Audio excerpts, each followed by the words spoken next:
LOS.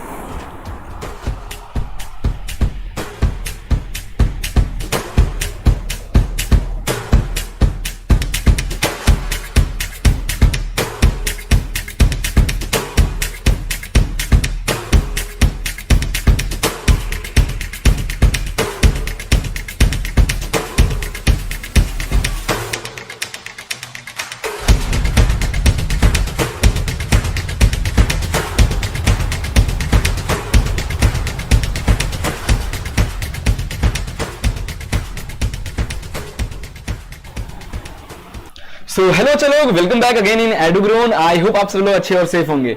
सो यार कैसा लग रहा है ये येलगार बैच? आई होप आप एंजॉय कर रहे होगे, है ना।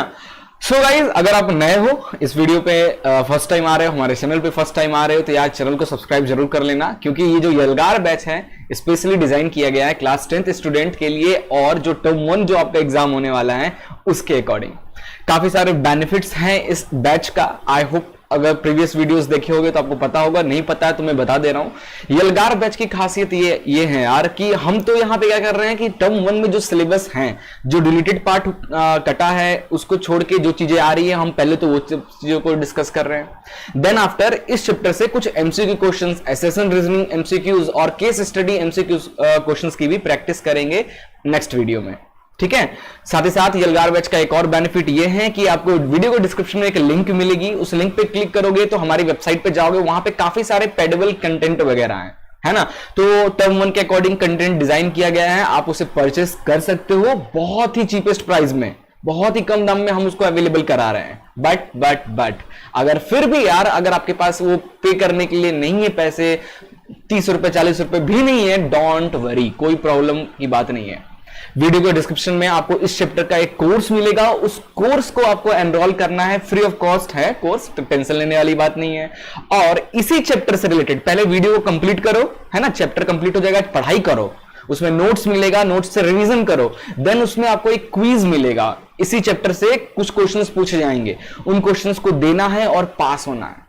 और अगर आप पास हो जाते हो तो आपको एक सर्टिफिकेट इशू होगा एप्रिसिएशन का बाय एडुग्रोन टीम, ठीक है। उस सर्टिफिकेट को आपको शेयर करना है अपने फेसबुक और इंस्टाग्राम पेज पे विथ हैशटैग एडुग्रोन और हैशटैग एडुग्रोन येलगार, डिस्क्रिप्शन में और यहां पे चल रही होगी चीजें, इसके आपको हैशटैग करना है और साथ ही साथ आप हमें शेयर कर सकते हो अपना सर्टिफिकेट हमारे फेसबुक और इंस्टाग्राम पेज पे। ये सब चीजें डिस्क्रिप्शन में मिल जाएगी आपको, ठीक है। या फिर आप पर्सनली support@edugron.in पे मेल भी कर सकते हो। क्या होगा इससे ये होगा कि जो भी हमारे फ्री कंटेंट्स हैं, मतलब पेड कंटेंट है ना, जो भी हमारी वेबसाइट पे टर्म 1 के डिजाइन हो, नोट्स हो, माइंड मैप हो, प्रैक्टिस पेपर्स हो, एमसीक्यू काफी सारे जो क्वेश्चन सेट बनाया गया है वो सब हो, ये हर एक चीज यार आपको फ्री ऑफ कॉस्ट मिल सकता है। साथ ही साथ 100% तक के कूपन्स भी मिल सकते हैं, जिसको यूज करके आप हमारी वेबसाइट से कोई भी चीजें फ्री में अफोर्ड कर पाओगे। तो यार ये है एक्चुअली येलगार बैच का पावर। आई होप यार आपका बहुत सपोर्ट और प्यार मिलेगा इस बैच को। दोस्तों के साथ शेयर करो, उन्हें भी बोलो कि एनरोल करें यार। आप क्या चीज चाहिए, 30-40 रुपए की चीजें हम दे रहे हैं, है ना, इतना सस्ता हमारे प्रोडक्ट्स हैं, आप वो भी अफोर्ड नहीं कर पा रहे हो तो कोई बात नहीं बच्चा लोग, अपन पूरी तरीके से हमारी टीम आपके साथ है। आप थोड़ी सी मेहनत करो, क्विज दो, पास हो और आपको वो सारी चीजें फ्री ऑफ कॉस्ट मिल जाएगा, ठीक है। तो यार ये सब था येलगार बैच के बारे में। अभी हम लोग मूव ऑन करते हैं आज के चैप्टर में। क्या डिस्कस करने वाले हैं इस वीडियो में? तो जो हमारा चैप्टर है लाइट, रिफ्लेक्शन एंड रिफ्रैक्शन, इसको हम डिस्कस करेंगे। वन शॉट वीडियो रहेगा, है ना। मैं कोशिश करूंगा यार कि 1 घंटे के अंदर इस चैप्टर को खत्म ही कर दिया जाए, है ना। और इसमें हम वही सब चीजें डिस्कस करेंगे जो सिलेबस में आ रहा है, ठीक है। बाकी सारी चीजों को हम कट डाउन कर देंगे, जो डिलीट है उसको, ठीक है, ठीक है। और एकदम ज्यादा ब्रीफ में जाके हम नहीं पढ़ाएंगे, क्योंकि यार आपका टाइम वेस्ट होगा, हमें भी पता है यार, बहुत लेंदी। एक तो यार अब बच्चे लोग पे कितना टेंशन है, साइंस भी पढ़ना है, मैथ्स भी पढ़ना है, सोशल भी पढ़ना है, आईटी भी पढ़ना है, हिंदी भी पढ़ना है। मैं समझ सकता हूं कितना लोड है आप लोगों पे, बट डोंट वरी यार, कोई दिक्कत नहीं आएगी। हम वही सब चीजें डिस्कस करेंगे जो कि सिलेबस में आ रहा है, रिलेटेड पार्ट को बिल्कुल डिस्कस नहीं करेंगे। और वीडियो अपलोड होने के 1-2 घंटे बाद आपको इस चैप्टर के MCQ questions, case study questions मिल जाएंगे। आप जम के प्रैक्टिस करो और अपने टर्म 1 की तैयारी हमारे एडुग्रोन के साथ पूरी तरीके से करो, ठीक है। तो यार स्टार्ट करते हैं और स्टार्ट करेंगे वीडियो को सिलेबस को डिस्कस करते हुए। तो पहले जो सीबीएसई ने जो सिलेबस दिया है उसको हम देख लेते हैं कि इस चैप्टर में हमें क्या क्या चीजें पढ़नी है। ओके, चलिए शुरू करते हैं। सो यार टर्म 1 का मैंने सिलेबस यहां पे ओपन किया है, ठीक है, अब देख पाओगे आप। तो यहां पे देखो यार, फिजिक्स में टर्म 1 में चैप्टर 10 और चैप्टर 11 चैप्टर आ रहा है ना। तो अपन स्क्रॉल डाउन करते हैं और चैप्टर 10 को देखते हैं। तो चैप्टर 10 है लाइट रिफ्लेक्शन एंड रिफ्रैक्शन। क्या क्या चीजें इसमें पढ़नी है according to CBSE new syllabus? Reflection of light by curved surface, image formed by spherical mirror, centre of curvature, principal axis, principal focus, focal length, mirror formula. Derivation नहीं पढ़ना क्योंकि MCQ में डेरिवेशन कहां आएगा, है ना। मैग्निफिकेशन को अच्छे से पढ़ना है, बताऊंगा क्यों, क्योंकि एमसीक्यू क्वेश्चंस बहुत पूछे जाते हैं यहां से। फिर हम रिफ्रैक्शन के टॉपिक में लॉ ऑफ रिफ्रैक्शन पढ़ेंगे, रिफ्रैक्टिव इंडेक्स पढ़ेंगे, refraction of light bye spherical lenses like concave lens, convex lens, ये सब हम चीजें देखेंगे। लेंस फॉर्मूला देखेंगे और उसका डेरिवेशन वगैरह नहीं देखना है। मैग्निफिकेशन देखेंगे और पावर ऑफ लेंस। देखा जाए तो यार इस चैप्टर से कुछ कटा है क्या? कुछ भी नहीं कटा है यार, मैक्सिमम चीजें पढ़ना है। बस जो डेरिवेशन वाली पार्ट्स है ना, वो सब चीजों को हमें नहीं पढ़ना है, हमें बस समझ लो कि एक तरीके से रटना है ना।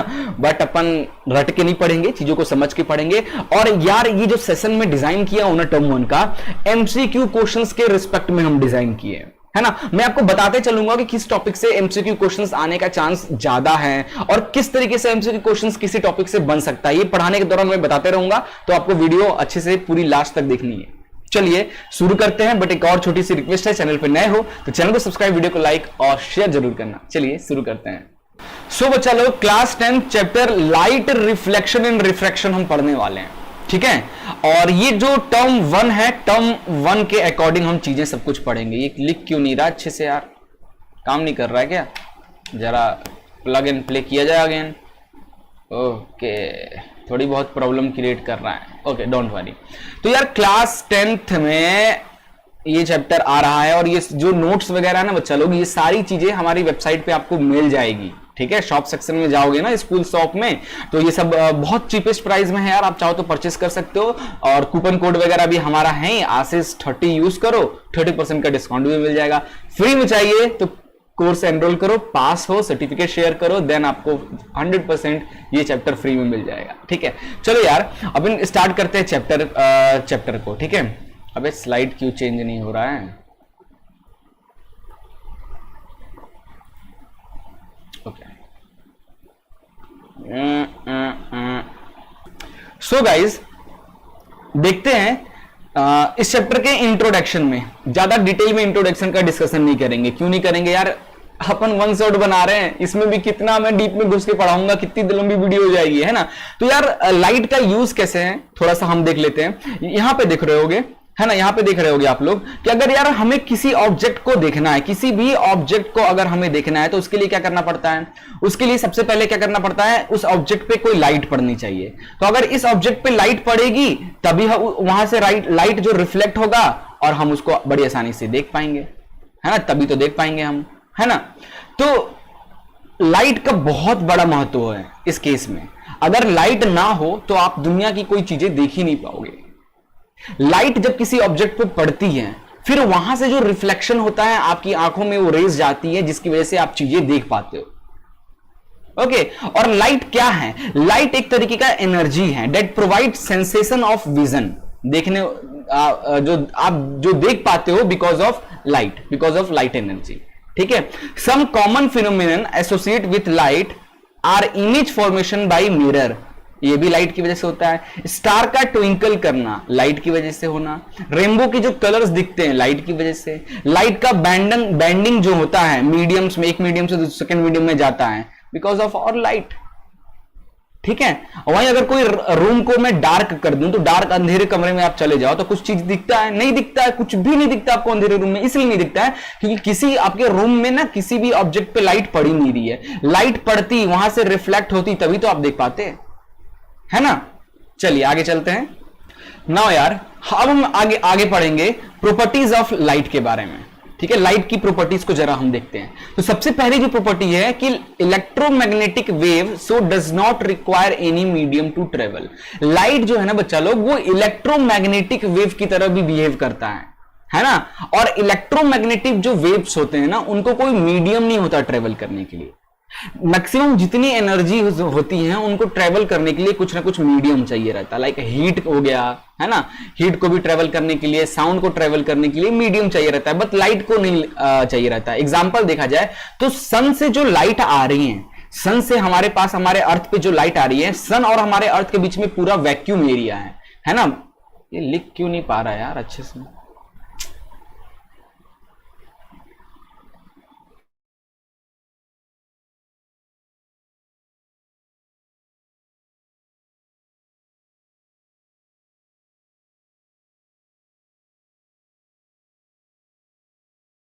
ओके, सॉफ्टवेयर ही बदलना पड़ा, अटक रही थी चीजें, अब ये अच्छा काम कर रहा है ना। तो क्या बोल रहा था मैं, properties of light upon discuss कर रहे थे, है ना। द प्रॉपर्टीज ऑफ लाइट में हमने सबसे पहले देखा कि लाइट जो है ना इलेक्ट्रोमैग्नेटिक वेव की तरफ बिहेव करता है, इसको कोई मीडियम चाहिए नहीं रहता। एग्जांपल हमने देखा था कि सन से कोई लाइट अर्थ तक आ रही है, सन और अर्थ के बीच में तो वैक्यूम है ना, फिर लाइट कैसे आ रही है ना। लाइट एक एनर्जी है तो उसको मीडियम चाहिए, तो फिर अर्थ और सन के बीच में तो मीडियम ही नहीं है, फिर कैसे ट्रेवल किया, इसलिए किया क्योंकि लाइट डुअल नेचर शो करता है, particle behaviour as well as wave nature दोनों, है ना। और वेव जो होते हैं ना उनको कोई मीडियम नहीं चाहिए होता है ट्रेवल करने के लिए, वो तो भाई वैक्यूम में भी ट्रेवल कर जाते हैं, ठीक है। सो लाइट इलेक्ट्रोमैग्नेटिक वेव जैसे भी प्रॉपर्टी करता है। Light tends to travel in straight line, ठीक है, ज्यादातर स्ट्रेट लाइन में ही ट्रेवल होता है। Light has dual nature, particle nature as well as wave nature, ठीक है, दोनों शो करता है। लाइट शैडो कास्ट करता है, जाहिर सी बात है मेरे ऊपर लाइट पड़ा तो मेरे पीछे शैडो बन रही होगी। Now speed of light is maximum in vacuum, vacuum में स्पीड ऑफ लाइट सबसे ज्यादा होता है। एमसीक्यू क्वेश्चन यहां से बन गया, बच्चा लोग क्या हो सकता है सर, ऐसे ऑप्शन दे देगा तो ध्यान दो क्या होता है, 3 × 10⁸ मीटर पर सेकेंड, है ना, ये होता है लाइट की स्पीड वैक्यूम में, है ना। और when light fall on surface, जब लाइट किसी सरफेस पे फॉल करता है ना, तब वो रिफ्लेक्शन प्रॉपर्टी एंड रिफ्लेक्शन, यानी जैसे एक सरफेस है, लाइट यहां से ऐसे आई और फिर यहीं से रिफ्लेक्ट हो गई। अब जिस एंगल से आई है, ये अगर इस तरीके से बनाते हैं, इस तरीके से, है ना, नॉर्मल अगर ये है तो जिस एंगल से ये स्ट्राइक की है तो एंगल आर से ये क्या होगा, वापस भी चला जाएगा। रिफ्लेक्शन, लॉ ऑफ रिफ्लेक्शन कहता है। फिर हम रिफ्रैक्शन देखेंगे। रिफ्रैक्शन में क्या होता है, लाइट एंटर, जैसे एक ग्लास स्लैब है, लाइट आई तो वो एंटर कर जाती है और इस तरीके से निकलती है, रिफ्रैक्शन में देखेंगे। और कुछ लाइट क्या होती है, एब्जॉर्ब हो जाती है। जब सरफेस पे कोई, जैसे मान लो सरफेस थोड़ा इस तरीके से है तो जब लाइट उस पर पड़ती है ना तो कुछ लाइट क्या होती है, एब्जॉर्ब हो जाती है। तो जब भी लाइट किसी सरफेस से टकराती है, स्ट्राइक करती है, तो वहां पे 3 फिनोमेनन देखने को मिलता है। एक तो लाइट का एब्जॉर्प्शन होना, दूसरा रिफ्लेक्शन और तीसरा रिफ्रैक्शन होना, ठीक है। इस चीज को याद रख लो अच्छे से, आगे चलते हैं। नाउ अब हम शुरू करने जा रहे हैं रिफ्लेक्शन, है ना। स्टार्ट देखो, ये चैप्टर 2 पार्ट में है ना, रिफ्लेक्शन और रिफ्रैक्शन अलग अलग है ना। तो रिफ्लेक्शन सबसे पहले पढ़ते हैं। क्या कहता है रिफ्लेक्शन, कि bouncing back of light when it strike on a polished surface like mirror, है ना। तो जब कोई लाइट एक पॉलिश्ड सरफेस पे आके स्ट्राइक करती है, देन वहां से वो बाउंस बैक भी होती है। जैसे आप यहां फिगर में देख सकते हो, है ना, ये लाइट आ रही है, अब आने वाली लाइट को अपन इंसिडेंट रे कहते हैं, और यहां पे टकराई और ये रिफ्लेक्ट हो गई तो इसे रिफ्लेक्टेड रे कहते हैं। याद रखना भैया, फिगर दे देगा और पूछ देगा बताओ इस रे को क्या बोलते हैं, एमसीक्यू में 4 नाम दे देगा तो पता होना चाहिए। और ये हो गया हमारा नॉर्मल, ठीक है। और ये नॉर्मल से अगर इंसिडेंट रे जो एंगल बना रहा है, इस एंगल को कहते हैं एंगल आई, इंसिडेंट एंगल। और नॉर्मल से जो रिफ्लेक्टेड रे जो एंगल बना रहा है, दैट इज दिस एंगल, इसे कहते हैं एंगल आर, ठीक है, एंगल ऑफ रिफ्लेक्शन। याद रहेगा, भूलोगे नहीं ना। चलो ठीक है, अब लॉज ऑफ रिफ्लेक्शन के बारे में जरा देखते हैं। लॉज ऑफ रिफ्लेक्शन क्या कहता है। Now angle of incidence is equal to angle of reflection. देखो, दो ही लॉ रिफ्लेक्शन का, 2 लॉ हैं। पहला लॉ क्या है, मैं थोड़ा सा डिटेल में चल के आपको समझाता हूं, अच्छे से समझ में आएगा। देखो जैसे कि, अरे भाई क्या हो रहा है, ओके, कसम से यार आज तो गजब माथा खराब हो रहा है। वीडियो रिकॉर्ड करने में इतनी सारी प्रॉब्लम आ रही है, अब तो मैं रिकॉर्ड करके ही छोड़ूंगा, चाहे जो हो जाए, जो भी प्रॉब्लम आए अपन देखेंगे बाद में, है ना। तो क्या था, लॉज ऑफ रिफ्लेक्शन की बात कर रहे थे ना। लॉज ऑफ रिफ्लेक्शन की बात कर रहे थे। तो लॉज ऑफ रिफ्लेक्शन का जो फर्स्ट लॉ है वो क्या कहता है, फर्स्ट लॉ क्या कहता है कि जो इंसिडेंट रे है लाइक दिस ये इंसिडेंट रे और जो नॉर्मल है यानी ये, और जो रिफ्लेक्टेड रे हैं यानी ये all lie in the same point and the same plane. यहां पे ये तीनों के तीनों लाई करेंगे, ठीक है। इंसिडेंट रे, नॉर्मल और reflected ray all lie on the same point and the same plane. पहला लॉ यही है रिफ्लेक्शन का। दूसरा लॉ ये कहता है, सेकंड लॉ ये कहता है कि एंगल ऑफ इंसिडेंस जो है वो इक्वल हो जाएगा एंगल ऑफ रिफ्लेक्शन के। ये होता है सेकंड लॉ। सो जो इंसिडेंट रे जो आके यहां पे टकराई है तो नॉर्मल से जो एंगल बना रहा है एंगल आई, और उसके बाद जब वो बाउंस बैक हो रही है तो इन दैट केस में जो नॉर्मल से जो एंगल बनेगा वो दोनों सेम होगा। ये लॉ ऑफ रिफ्लेक्शन कहता है, याद कर लो, गांठ बांध लो, एमसीक्यू क्वेश्चंस बनेगा तो भूलना नहीं है बिल्कुल, ठीक है। ओके, आगे हम चलते हैं, हम देखेंगे वर्चुअल एंड रियल इमेज को, है ना। वर्चुअल और रियल इमेज को जरा डिफरेंशिएशन देख लें और इससे समझ में भी आ जाएगा। देखो रियल इमेज क्या होता है, formed when light ray actually meet, है ना। देखो आपने ये चैप्टर ऑलरेडी पढ़ रखा होगा, नहीं पढ़े हो तो ये तो एक रिवीजन वीडियो है ना। तो देखो दो तरीके से हमारा कोई क्या बोलते हैं ऑब्जेक्ट बनता है ना। एक बार मैं चलता हूं फिर से अपने कंप्यूटर स्क्रीन पे और एक बार अच्छे से समझाता हूं। देखो जब किसी मिरर पे कोई लाइट पड़ता है, लाइक मान लो ये क्या है, ये एक ऑब्जेक्ट है ना, ये ऑब्जेक्ट है और ये कोई मिरर है, ये मान लेते हैं प्लेन मिरर है लाइक दिस। ये ऑब्जेक्ट से ये लाइट आई, है ना, लाइट आई इस तरीके से और स्ट्राइक करके ऐसे चली गई, ये इंसिडेंट रे, ये रिफ्लेक्टेड रे। एक और लाइट इस तरीके से आई और यहां से फिर इस तरीके से सेम एंगल पे एंगल आई और एंगल आर सेम रहेगा और ये रिफ्लेक्ट कर गई। और ठीक है, अब मैं इसका, क्योंकि ये इस तरफ देखो तो ये दोनों लाइन पैरेलल जा रही है ना, ये इस तरफ रियल साइड है ना। रियल में ये कभी जो रेज है आपस में मीट ही नहीं करेगी तो ऑब्जेक्ट तो बनेगा ही नहीं, फिर तो आप दिखोगे ही नहीं मिरर में, है ना। तो प्लेन मिरर के केस में क्या होता है, प्लेन मिरर में क्या होता है कि हमारी जो लाइट है वो मिरर के बैकग्राउंड में रेज वर्चुअली मीट करती है। जैसे इसको यहां पे आया, ये रिफ्लेक्टेड इस तरीके से जाएगा, ये इस तरीके से जाएगा और इस तरीके से ये मीट कर जाएगा, तो ये आपका यहां पे बन जाएगा ऑब्जेक्ट। ये लो भाई, ऑब्जेक्ट बन गया आपका, ठीक है। ये डायग्राम थोड़ा सा हाथ से बनाया हूं इसलिए, क्योंकि प्लेन मिरर में ऑब्जेक्ट की जो हाइट होती है वो दोनों सेम होती है ना। ये हाथ से बनाया इसलिए छोटा बड़ा हो गया, तो कंफ्यूज मत होना, ठीक है।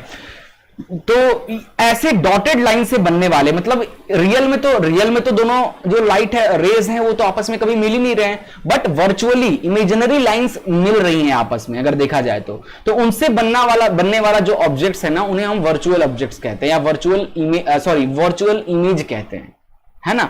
और यही अगर लाइट इधर कहीं पे मीट कर जाती और यहां पे जो ऑब्जेक्ट इमेज बनता, जो यहां पे जो इमेज बनता, इसे हम रियल इमेज कहते। क्लियर हो गया, रियल इमेज और वर्चुअल इमेज। और एक और चलो एक और चीज ध्यान देना, जो इमेजेस बनते हैं ना, जो इमेज बनते हैं, अब क्या होगा सर, ये तो यहां भी टकरा गए ना, यहां भी तो टकरा, यहां पे क्यों नहीं बना हमारा इमेज, यहां क्यों नहीं बना। तो बच्चा लोग, इंसिडेंट रे हमेशा इमेज बनने के लिए ना दो रिफ्लेक्टेड रे को मिलना जरूरी है।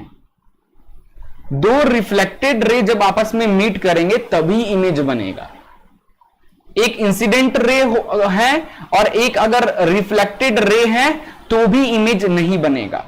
तो यहां पे देखो, ये इंसिडेंट रे है और इधर से ये आ रहा है, ये क्या है, ये रिफ्लेक्टेड रे है, और ये जो आ रही है ये इंसिडेंट रे है। तो यहां पे जो ये मीट हो रहा है, मीटिंग पॉइंट जो हो रहा है, ये इंसिडेंट रे और रिफ्लेक्टेड रे है, तो यहां इमेज इसलिए नहीं बनेगा। इमेज हमेशा दो रिफ्लेक्टेड रे से मिलकर बनती है, दो या दो से ज्यादा रिफ्लेक्टेड रे से मिलकर बनती है, दोनों रिफ्लेक्टेड होना चाहिए। तो देखो ये भी रिफ्लेक्टेड हुआ है और ये भी रिफ्लेक्ट हुआ है, दोनों आपस में यहां मिल रहे हैं तो इमेज बन रहा है, और रियल रे से बन रहा है इसलिए हम इसे रियल इमेज कहते हैं। और वही डॉटेड या इमेजिनरी से बनता तो हम उसे वर्चुअल इमेज कहते। आई होप आपको रियल और वर्चुअल इमेज क्लियर हो गया होगा। अब ज्यादा टाइम वेस्ट नहीं करेंगे इस चीज पे, अपन आगे चलते हैं। अब कुछ और भी चीजें यहां पे बताई जा रही है, आप देख सकते हो, है ना, जैसे कि can be obtain on screen, real image screen पे बनता है, वहीं वर्चुअल इमेज स्क्रीन पे नहीं बनता है, स्क्रीन के पीछे बनता है। जो रियल इमेज होता है वो इन्वर्टेड बनता है ना, उल्टा, और जो वर्चुअल इमेज है वो इरेक्ट बनता है, यानी सीधा बनता है। जैसे अगर आपका ऑब्जेक्ट ऐसे रखा है ना तो इमेज भी ऐसा ही बनेगा। वहीं हम रियल इमेज की बात करें तो अगर ऑब्जेक्ट ऐसा रखा है तो इमेज उल्टा बनेगा इस तरीके से। ओके, तो इन्वर्टेड और रियल में क्लियर हो गया। एग्जांपल देखा जाए तो जो रियल इमेज है बच्चा लोग, जो रियल इमेज है, maximum image formed on cinema screen and formed by concave mirror. तो कॉनकेव मिरर से बनने वाले जो इमेज होते हैं वो रियल इमेज होते हैं मैक्स। सिर्फ एक ऐसा कंडीशन उसमें मिलेगा आपको कॉनकेव मिरर में जिसमें आपको वर्चुअल इमेज देखने को मिलेगा, वरना बाकी सब में रियल इमेज ही में बनता है। तो अगर कोई क्वेश्चन आ जाए, है ना, कॉनकेव मिरर करके क्वेश्चन आ जाए, उसमें बोल दे ऑब्जेक्ट यहां रखा है तो बताओ इमेज वर्चुअल बनेगा कि क्या नाम है, रियल बनेगा, तो यार एक ही ऐसा केस है जिसमें वर्चुअल बनेगा, बाकी सारे केस में रियल बनेगा, अपन आगे डिस्कस करेंगे। वहीं वर्चुअल इमेज की बात करें तो कॉन्वेक्स मिरर और जो प्लेन मिरर होते हैं इसमें हमेशा वर्चुअल इमेज ही बनता है। याद रखना इस चीज को, एमसीक्यू में बहुत काम आएगा। ठीक है, चलिए मूव ऑन करते हैं नेक्स्ट टॉपिक पे।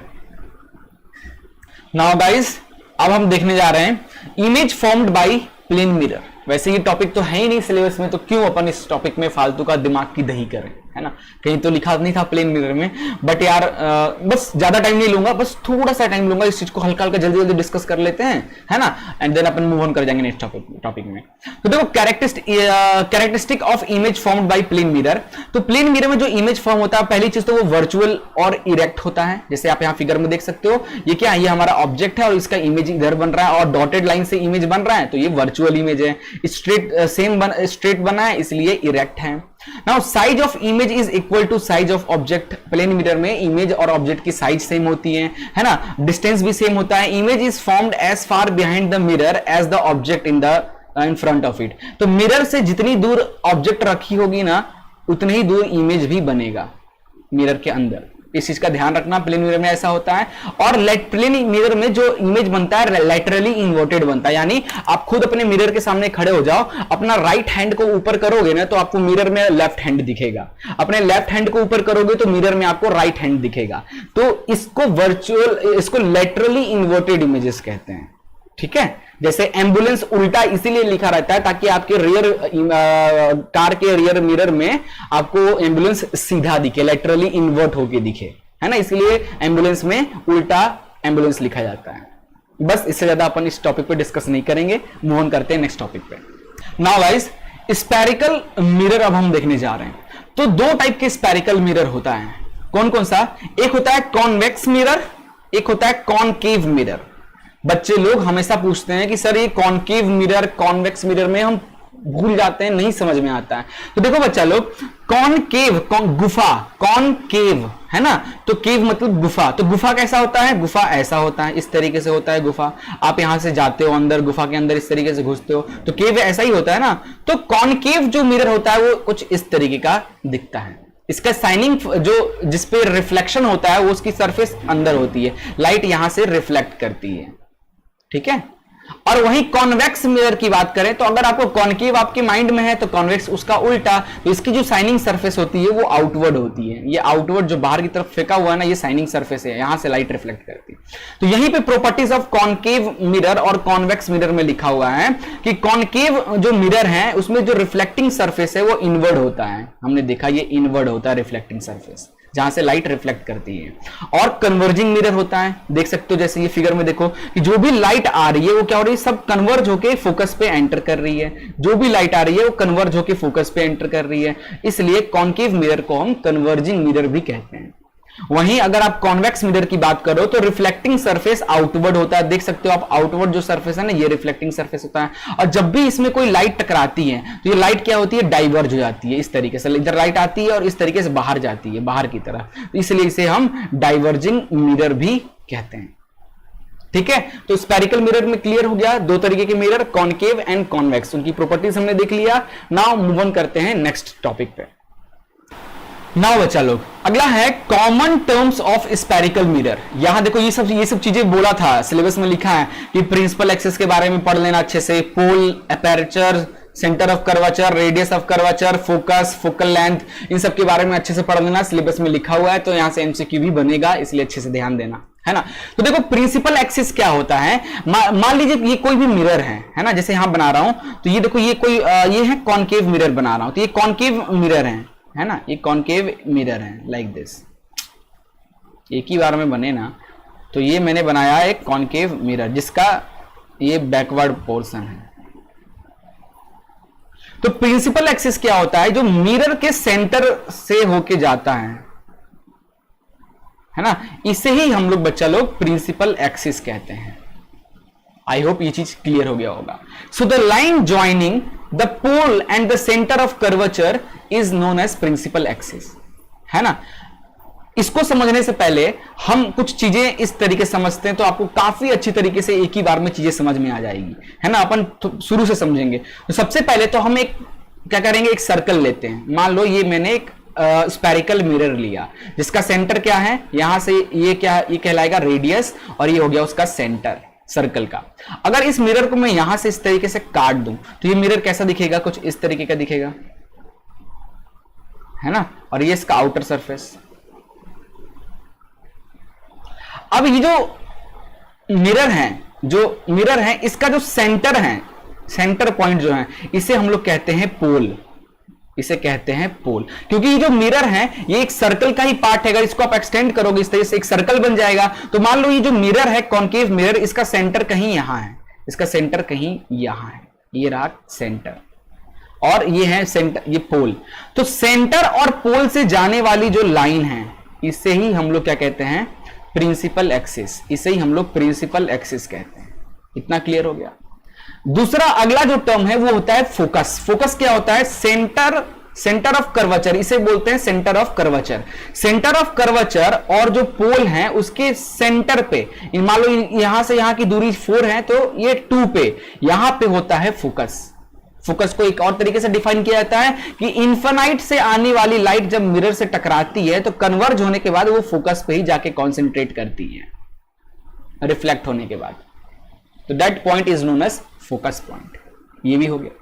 एक और चीज बच गया यहां पे, प्रिंसिपल एक्सिस हो गया, सेंटर ऑफ कर्वेचर हो गया, फोकस हो गया, पोल हो गया, अपर्चर। अपर्चर क्या होता है, द एक्टिव, है ना, the active length of a mirror is known as aperture.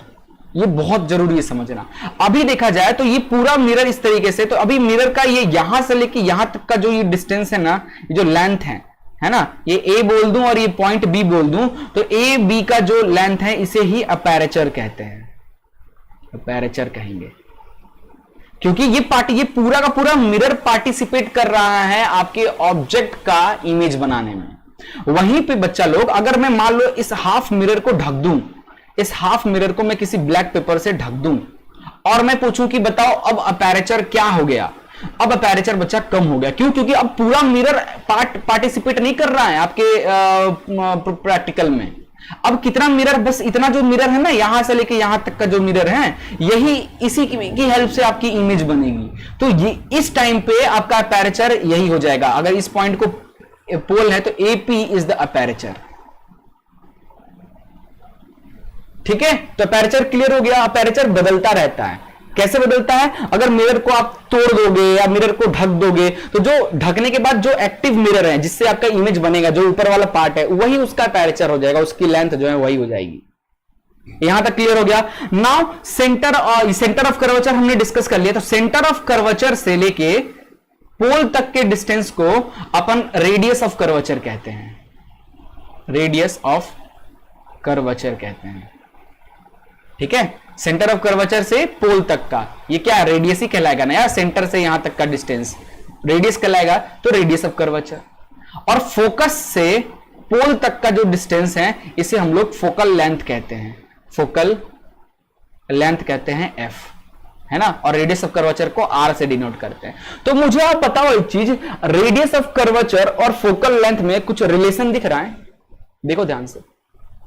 Focal length क्या है, यहां से यहां तक की जो दूरी है उसका हाफ, तो अपन लिख सकते हैं कि जो रेडियस ऑफ कर्वेचर है वो क्या होता है, twice of focal length, focal length का ट्वाइस होता है ना। या फिर focal length is equal to जो भी रेडियस ऑफ कर्वेचर है उस रेडियस ऑफ कर्वेचर का हाफ कर दोगे तो तुमको क्या मिल जाएगा, यहां से यहां तक का डिस्टेंस मिल जाएगा, फोकल लेंथ। ये कुछ इंपॉर्टेंट पैरामीटर्स थे जो आपको पता होना चाहिए कि what is principal axis, what is aperture, what is radius of curvature, what is focal length, what is pole, ये सब चीजें पता होना चाहिए।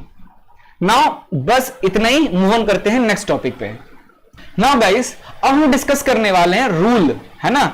हम डिस्कस करेंगे, कहां गया यार, रूल्स, है ना, rules for making ray diagram by spherical mirror. ठीक है, तो रे डायग्राम का रूल कैसे, कहीं से भी कुछ रे थोड़ी ना हम डाल देंगे और उससे अपना इमेज बना लेंगे, कुछ रूल होना चाहिए। तो अपने पास टोटल 4 रूल है, आप इन्हीं 4 रूल को यूज करके, है ना, इन्हीं, कहां गया यार, इन्हीं 4 रूल्स को 1 2 3 और 4, इन्हीं 4 रूल्स को आप यूज करके किसी ऑब्जेक्ट का इमेज बनाओगे। अब ये आपका जो पेपर है वो लिखने वाला तो है नहीं, है ना, तो ये टॉपिक क्यों पढ़ रहे हैं, बस आप रूल ध्यान में रख लो, बाकी आपको इस टॉपिक पे उससे ज्यादा ध्यान नहीं देना है। ठीक है, चलो तो देखो रूल नंबर 1, कॉनकेव मिरर हो चाहे कॉन्वेक्स मिरर हो, दोनों के केस में, या लेंस आप पढ़ोगे ना वहां भी, लेंस में भी यही चीज आएगा। तो लेंस जब आएगा तो फिर से मैं रूल नहीं बताऊंगा आपको, एक ही बार बता दे रहा हूं, मिरर और लेंस के लिए, दोनों के लिए सेम रूल फॉलो होता है रे डायग्राम का, है ना। तो मैं बना देता हूं, एक मिरर बना लेता हूं, आप जो समझ लो, मिरर समझ लो, लेंस समझ लो, और ये मैं बनाता हूं प्रिंसिपल एक्सिस हो गया, ये हो गया प्रिंसिपल एक्सिस, है ना, ये पोल हो गया, ये फोकस हो गया, और ये सेंटर ऑफ कर्वेचर हो गया, है ना। तो पहला रूल नंबर 1 ये कहता है, अगर कोई लाइट इंफिनिटी से आ रही है और देन वो मिरर्स में टकराने के बाद जब वो रिफ्लेक्ट होगी तो वो कहां जाएगी, वो फोकस पे ही जाएगी। पहला रूल नंबर 1, ठीक है। दूसरा रूल ये कहता है, सेकंड रूल ये कहता है, मैं दूसरे कलर से बनाऊंगा, अगर कोई लाइट फोकस से आती है, कोई लाइट अगर फोकस से आ रही है तो रिफ्लेक्ट होने के बाद वो प्रिंसिपल एक्सिस के पैरेलल जाएगी, प्रिंसिपल एक्सिस के पैरेलल जाएगी। That is rule number 2। Rule number 3 कहता है रे डायग्राम का, अगर कोई लाइट सेंटर ऑफ कर्वेचर पे आती है, सेंटर ऑफ कर्वेचर पे आती है तो रिफ्लेक्ट होने के बाद वापस सेम पाथ पे बैक जाएगी, मतलब इस इधर से आएगी भी और सेम पाथ से बैक भी जाएगी। ये है rule number 3। Now rule number 4 हम डिस्कस करते हैं। रूल नंबर 4 क्या कहता है कि अगर कोई लाइट मिरर पे, पोल पे आके अगर टकराती है, पोल पे आके टकराती है या फिर कहीं भी टकराती है ना, तो क्या वो सेम एंगल से ही रिफ्लेक्ट करेगी, सेम एंगल से रिफ्लेक्ट करेगी। नॉर्मल प्रिंसिपल एक्सिस से जो एंगल बनेगा एंगल आई, तो रिफ्लेक्ट होने के बाद वो एंगल आर ही बनाएगा। तो angle i is equal to angle r, ये चौथा रूल है और ये लॉज ऑफ रिफ्लेक्शन का ही पार्ट है, आपको आइडिया है। तो ये 4 रूल को ही हेल्प करके आपको रे डायग्राम बनाना, इसके अलावा और कहीं से आप लाइट इधर इधर इधर उधर से मत डाल देना, ठीक है। यही स्टाइल है, इसी तरीके से यूज करना है, ओके। अब तो माथा खराब हो रहा है मेरा, मेरी वीडियो भी अटक जा रही है आज, पता नहीं क्यों टेक्निकल प्रॉब्लम बहुत ज्यादा आ रहा है। अब तो इतना बड़ा वीडियो रिकॉर्ड कर लिए, अब तो हार तो मानेंगे है नहीं, अब खत्म करके ही हम इसको जाएंगे, चाहे कुछ भी हो जाए, है ना। चलो यार आगे चलते हैं। रे डायग्राम, है ना, रे diagram for image formed bye concave mirror. Concave mirror से जो इमेज फॉर्म्ड होता है उसका रे डायग्राम्स को देखेंगे। अब क्योंकि हमारे पास ऑलरेडी बना बनाया रे डायग्राम है, तो अपन डायरेक्ट इसको बना बना के बताएंगे तो टाइम वेस्ट होगा, वन शॉट वीडियो काफी बड़ी हो जाएगी, इसलिए चीजें यहां पे दिख रही होगी स्क्रीन पे, मैं एक्सप्लेन करते जाऊंगा, है ना। तो आपको जल्दी जल्दी चीजें समझ में आ जाएंगी, है ना। ये मोटा रहेगा तो मुझे दिखेगा, पतला हो जाएगा तो नहीं दिखेगा। ये भी तो अच्छा, ये कुछ ज्यादा मोटा नहीं हो गया।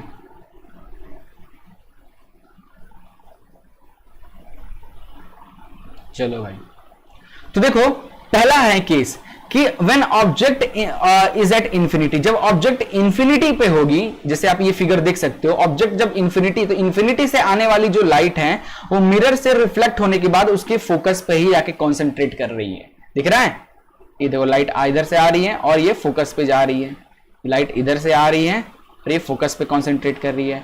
तो क्या क्या इसमें बताना है, तो इमेज का पोजीशन कहां है, इमेज कहां है, फोकस पे बन रहा है। इमेज कहां बन रहा है? फोकस पे बन रहा है। इमेज का नेचर कैसा है? इमेज रियल है, क्योंकि रियल में लाइट आपस में मीट हो रही है तो रियल इमेज है। और इन्वर्टेड बनेगा, है ना, रियल है तो इन्वर्टेड बनेगा, वर्चुअल है तो इरेक्ट बनेगा। रिलेशन समझ में आ रहा है? हमने देखा था ना, अगर रियल इमेज है तो हमेशा उल्टा ही बनेगा उसका इमेज, अगर वर्चुअल इमेज है तो सीधा बनेगा। जैसा ऑब्जेक्ट जैसा होगा वैसे ही इमेज भी बनेगा, है ना। चलो इसके बाद हम चलते हैं, नेक्स्ट है,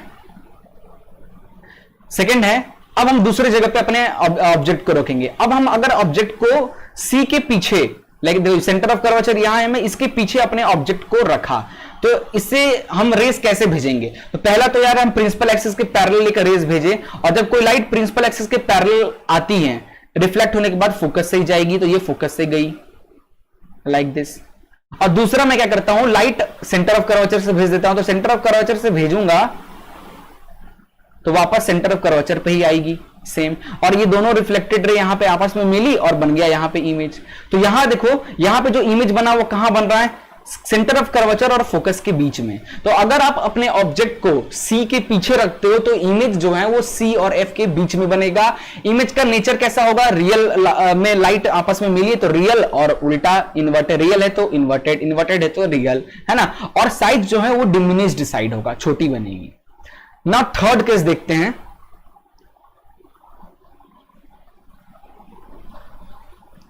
थर्ड केस क्या कहता है? देखो थर्ड केस कहता है कि व्हेन ऑब्जेक्ट को, जब आप ऑब्जेक्ट को, है ना, जब व्हेन ऑब्जेक्ट इज एट सी, जब आप सेंटर ऑफ कर्वेचर पे ऑब्जेक्ट को रख दोगे, सेंटर ऑफ कर्वेचर पे ऑब्जेक्ट को रख दोगे, तो जो इमेज है वो भी सेंटर ऑफ कर्वेचर पे ही बनेगा। देख लो, रे डायग्राम आपको दिख रहा होगा, सेंटर ऑफ कर्वेचर पे ही बनेगा। तो अगर ऑब्जेक्ट का प्लेस सी है तो इमेज भी हमारा कहां बनेगा? इमेज भी हमारा सी पे ही बनेगा। नेचर कैसा हो? क्योंकि रियल में लाइट मिली है तो रियल, और रियल के साथ तो इन्वर्टेड आता ही है, तो रियल इन्वर्टेड हो गया। साइज सेम साइज, ऑब्जेक्ट और इमेज की साइज सेम बनती है। एमसीक्यू क्वेश्चन यार, ये बच्चा लोग इस टॉपिक से जम के पूछा जाएगा कि यार ऑब्जेक्ट यहां रखेंगे तो बताओ इमेज कहां बनेगा? सी पे बनेगा, एफ पे बनेगा, सी और एफ के पे बनेगा, पोल पे बनेगा, उल्टा बनेगा, सीधा बनेगा। खूब सारे एमसीक्यू क्वेश्चंस आएंगे, तो यार अच्छे से इनको रट लेना, ठीक है।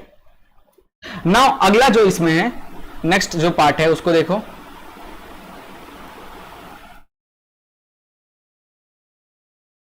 है ना। इसको देखो कि when object is placed at focus and C, F और सी और एफ के बीच में अगर आप ऑब्जेक्ट को रखते हो तो इसकी इमेज कहां बन रही है? सी के पीछे बन रही है, बियॉन्ड सी इसकी इमेज बनेगी। मैं हट जाता हूं, अभी दिख रहा होगा, है ना, यहां पे इमेज बन रहा है सी के पीछे। नेचर ऑफ इमेज, क्योंकि रियल में लाइट मिली है तो रियल, और रियल के साथ इन्वर्टेड आ जाएगा। साइज कैसा है? देखो ऑब्जेक्ट की साइज छोटा था, इमेज जो बन रहा है वो बड़ा बन रहा है, तो एनलार्ज हो गया। ओके, चलिए ये भी खत्म होता है, मूव ऑन करते हैं नेक्स्ट पे। अगला जो दो पार्ट और बचा हुआ है, डेट इज जब आप ऑब्जेक्ट को एफ पे रखोगे, फोकस पे रखोगे, है ना, ऑब्जेक्ट को जो आप फोकस में रखोगे, तो देखो जो लाइट इंफिनिटी से आ रही थी उसका इमेज कहां बन रहा था? फोकस पे। तो फोकस पे रखी हुई चीज की इमेज कहां बनेगी? इंफिनिटी पे। दोनों वॉइस वर्सा है, तो देख लो यहां पे आपस में पता नहीं कहां जाकर ये मिलेंगे, कहां पे, तो इसलिए इंफिनिटी पे बनेगा इमेज। और क्योंकि कभी ना कभी तो जो ऑफकोर्स मिलेगा, है ना, तो रियल में मिलेगा तो रियल और इन्वर्टेड, है ना। हाईली एनलार्ज्ड बनेगा, बहुत बड़ा इमेज बनेगा, है ना। सन से लाइट आ रही ना, सन तो इंफिनिटी पे है हमारे अकॉर्डिंग देखा जाए तो, है ना, तो सन तो है एक्चुअली बहुत बड़ा, ठीक है। आखिरी केस, यही जो एक केस है यार बच्चा, जिसमें मैं बता रहा था कि वर्चुअल इमेज बनता है। कॉनकेव मिरर में ना मैक्स टू मैक्सिमम आपको रियल और इन्वर्टेड इमेज देखने को मिलेगा। बस एक ऐसा सिंगल, एक ऐसा केस है ये वाला जिसमें आपको वर्चुअल मिलेगा। वर्चुअल है तो आपको इरेक्ट मिलेगा, यानी सीधा, है ना। तो देखो जब ऑब्जेक्ट पोल और फोकस के बीच में रख दोगे, फोकस और पोल के बीच में जब ऑब्जेक्ट को रख दोगे तो इमेज आपका देखो डॉटेड लाइन से इस तरफ बन रहा है, और क्योंकि डॉटेड लाइन से बना है तो वर्चुअल है, स्ट्रेट बना है तो वर्चुअल है, तो इरेक्ट आएगा ही, और साइज भी एनलार्ज्ड होगा, ठीक है। ये हो गया। नाउ कॉनकेव मिरर का यूज की बात कर लिया जाए तो used in torches, search light, vehicles में हम यूज करते हैं, है ना। Concave mirror are used by dentist to see large image of teeth को देखने के लिए यूज करते हैं। तो ये कुछ कॉनकेव मिरर के फैक्ट्स थे, ठीक है, चलो यार आगे चलते हैं।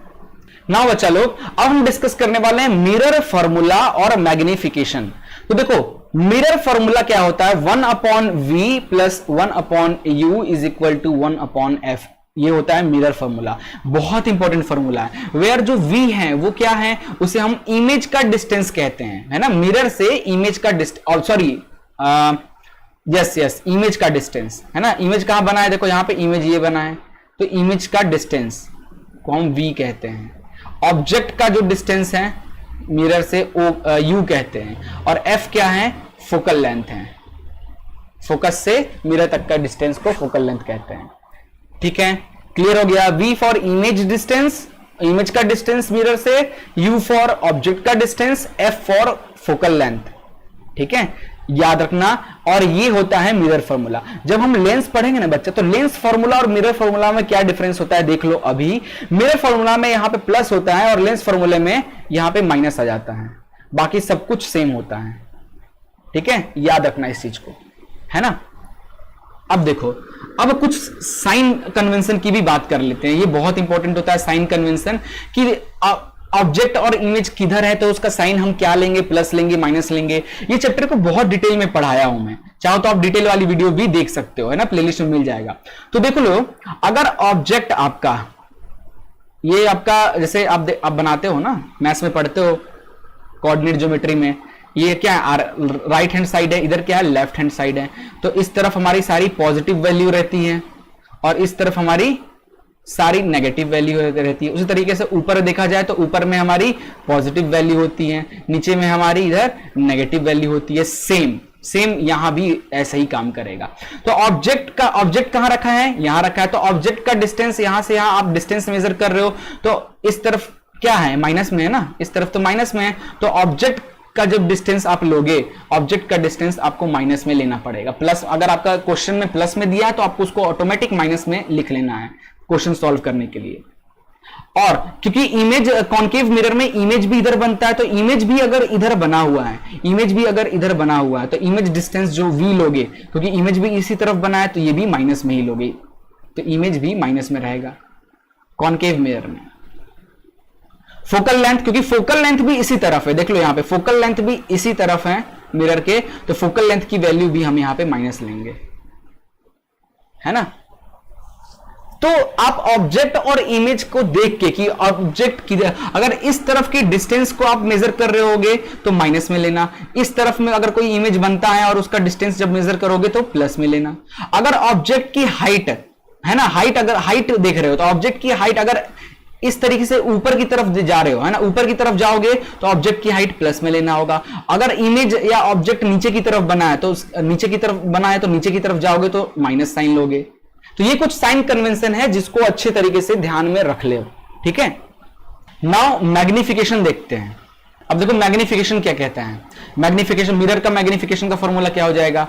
Now it is the ratio of height of image and the height of object. तो मैग्निफिकेशन को m से डिनोट करते हैं, और होता क्या है, height of image upon height of object. तो हाइट ऑफ इमेज ऐसे लिख लो, height of image upon height of object, यही होता है मैग्निफिकेशन का फॉर्मूला। एक और फॉर्मूला होता है, ये तो हाइट के हिसाब से, डिस्टेंस के अकॉर्डिंग भी आप मिरर मैग्निफिकेशन निकाल सकते हो, कोई ऑब्जेक्ट कितना मैग्नीफाई है।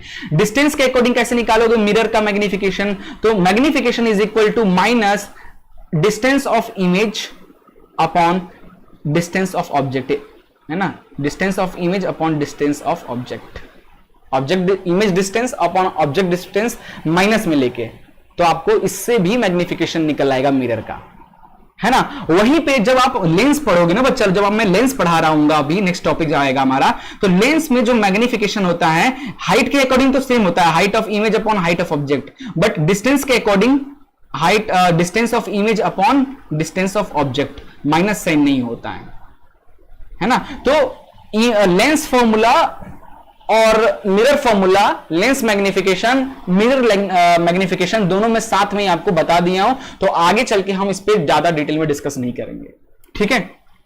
Okay, now reflection of refraction, second topic हमारा स्टार्ट हो चुका है ना।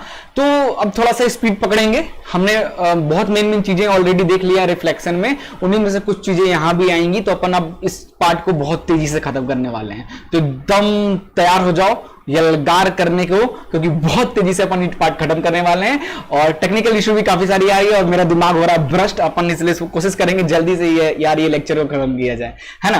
तो देखो रिफ्रैक्शन क्या होता है। Refraction is bending of light when it enter obliquely from one transparent medium to another. जब कोई लाइट किसी ट्रांसपेरेंट मीडियम में किसी ट्रांसपेरेंट चीज ऑब्जेक्ट में एक मीडियम से दूसरी मीडियम में जाती है, तब आपको रिफ्रैक्शन देखने को मिलता है। जैसे आप यहां पे देख सकते हो एक इमेज में कि यहां पे तो जब आप एक ग्लास ले लो, ग्लास में पानी भर लो और इस तरीके से पेंसिल डालो और देखो ऊपर से साइड से थोड़ा सा करके, तो पेंसिल इस तरीके से कटी हुई दिखती है।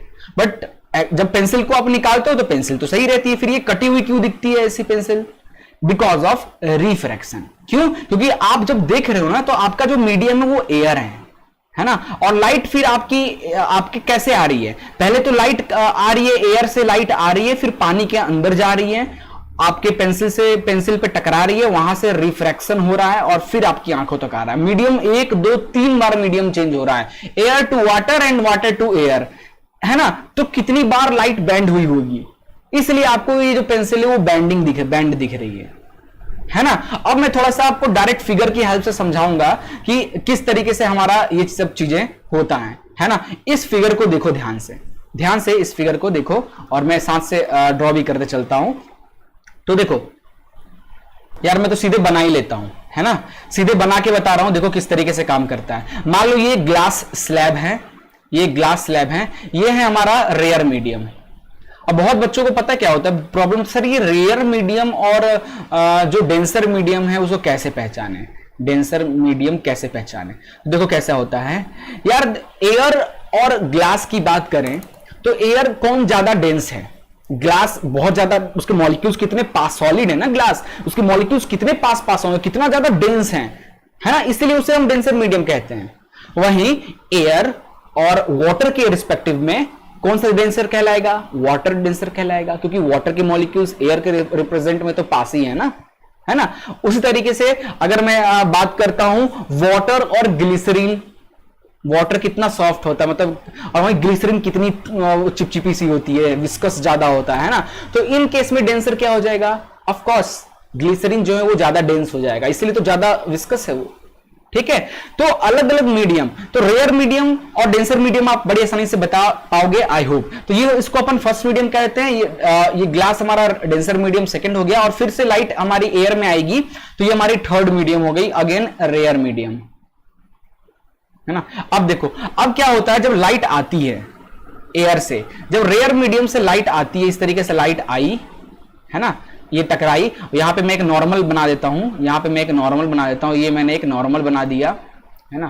तो ध्यान दो, जब लाइट, बच्चा लोग, जब लाइट रेयर मीडियम से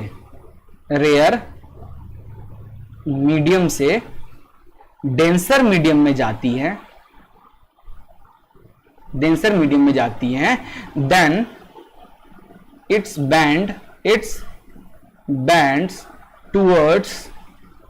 टूवर्ड्स द नॉर्मल की तरफ लाइट हमारी क्या करती है?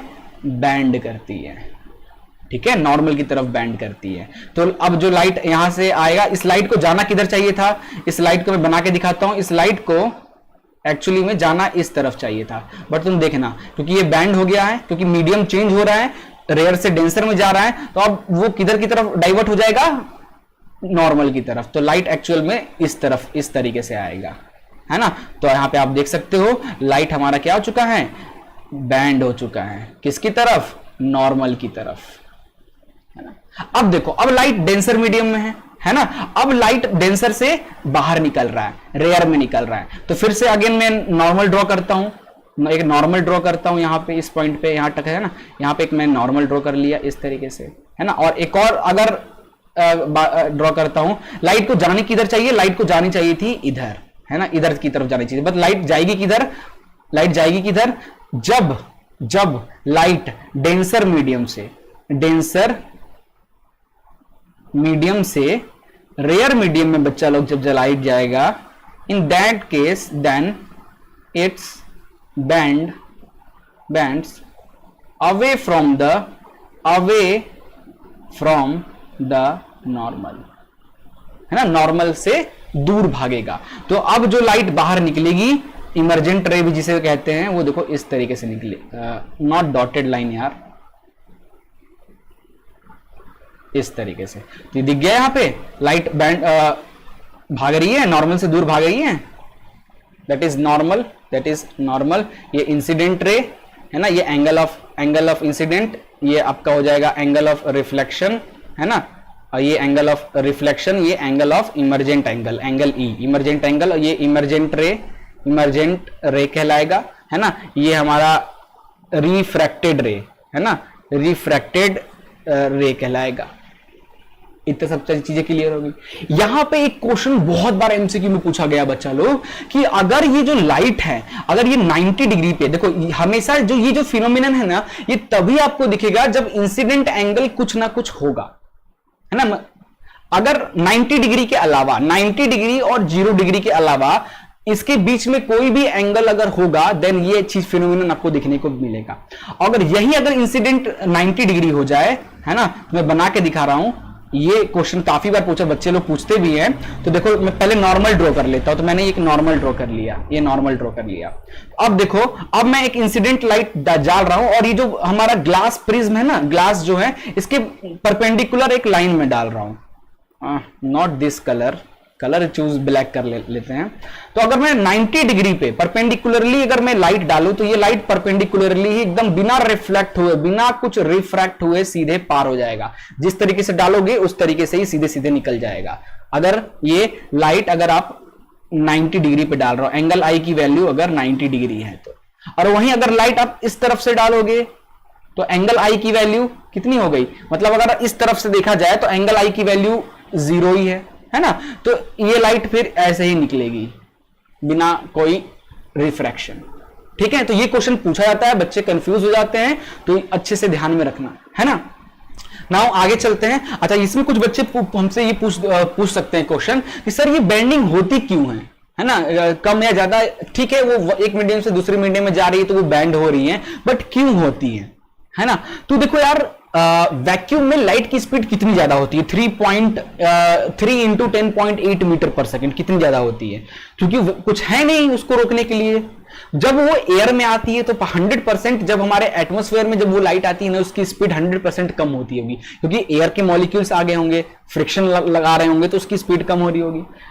तो सोचो कि जब वो लाइट एयर से सॉलिड में जाएगी, सॉलिड के मॉलिक्यूल्स तो और पास पाओ, तो और फ्रिक्शन क्रिएट करेंगे, तो लाइट की स्पीड वहां पे और स्लो होगी, और लाइट की स्पीड अगर स्लो हो रही है बच्चा लोग, तो वहां पे बेंडिंग हो रही है ना। इस चीज को मैंने बहुत डिटेल में डिटेल द्वारा जो प्लेलिस्ट है उसमें मैं बताया हूं, अभी बस एक हिंट दे दिया हूं। कभी क्वेश्चन आता है तो स्पीड, लाइट की स्पीड चेंज होने की वजह से, जब लाइट एक मीडियम से दूसरे मीडियम में जाती है उसकी स्पीड चेंज हो जाती है, जिसकी वजह से वो बैंड होता है। ये रीजन आप दे सकते हो, ठीक है, याद रखना। और डिपेंड करता है कि आपका ये जो ग्लास स्लैब है उसकी थिकनेस कितना ज्यादा है, कम है तो कम लाइट बेंड करेगी, ज्यादा थिकनेस है तो ज्यादा बेंड करेगी, है ना, इस पे भी डिपेंड करता है। नाउ लॉज ऑफ रिफ्लेक्शन की बात करते हैं। लॉज ऑफ रिफ्लेक्शन क्या कहता है, तो देखो first law of reflection, refraction जो है, फर्स्ट लॉ क्या कहता है, the incident ray, the refracted रे और द नॉर्मल और लाई ऑन द सेम पॉइंट, देख लो, है ना। और ये इंसिडेंट रे है ना, ये नॉर्मल है और ये रिफ्रैक्टेड रे, ये सब एक ही पॉइंट पे लाई कर रहे हैं, ठीक है, ये हो गया। दूसरा है स्नेल लॉ। स्नेल लॉ क्या कहता है कि sine i upon sine r, मतलब इंसिडेंट एंगल जो है, एंगल आई क्या हो गया, ओके। तो जो एंगल आई यहां पे बन रहा है और ये जो एंगल रिफ्रैक्टेड रहे हैं, ये साइन एंगल है ना, ट्रिग्नोमेट्री पढ़े हो ना मैं इसमें, तो sine angle i upon sine angle r is equal to हमारा कांस्टेंट होता है, इज इक्वल टू जिसे अपन आगे चल के रिफ्रैक्टिव इंडेक्स ही कहते हैं, पढ़ेंगे, है ना। इसी को स्नेल लॉ कहते हैं। क्या कहता है Snell law, the ratio of sine of angle of incidence to sine of angle of refraction is constant होता है for a light of given colour and a given pair of medium, ठीक है। Now refractive index क्या होता है, इसी को refractive index ही कहते हैं। The ratio of speed of light in a given pair of medium, that is reflective index, है ना। जब लाइक फर्स्ट मीडियम में लाइट की स्पीड दूसरी थी, सेकंड मीडियम में आके दूसरी हो गई, दोनों के रेशियो को ही अपन रिफ्रैक्टिव इंडेक्स कहते हैं, लाइट की स्पीड की रेशियो को ही रिफ्रैक्टिव इंडेक्स कहेंगे। तो देखो दो तरीके से यहां पे रिफ्रैक्टिव इंडेक्स लिखा जाता है, वो दो तरीका कौन कौन सा है सर? देखो अगर लाइट, यहां पे देखो ध्यान से, अगर लाइट में हट जाता हूं, है ना, अगर आप रिफ्रैक्टिव इंडेक्स n21 लिखते हो, है ना, n21 का मतलब speed of light in medium 1 upon speed of light in medium 2, है ना।